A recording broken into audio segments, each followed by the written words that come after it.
Assalomu alaykum hurmatli o'rtoqlar. Mana bugun 27-mart, ro'zamizda ham 27-kuni. Yana 2-3 kun qoldi xayrlashamiz ro'zamiz bilan ham.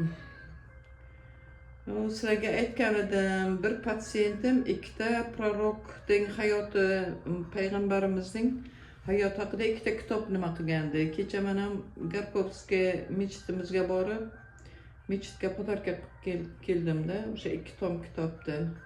Mana ishimizni ham boshladik, hurmatli azizlarim. Kecha qadr kechamiz ham o'tdi, namozlar o'qidik, salovatlar aytdik. Ana bugun ishimizni boshladik.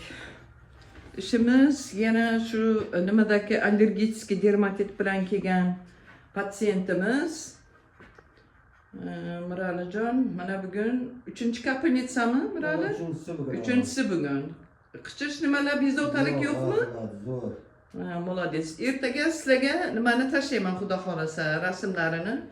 Birinchi kelgan kuni tushirib tashlaganman. Endi xudo xolasa yana ertaga nima qilib kelsalar, ertaga tashlayman. Sog' salomat bo'linglar, hammangizni yaxshi ko'raman. Yaxshi kunlarda ko'rishguncha azizlarim.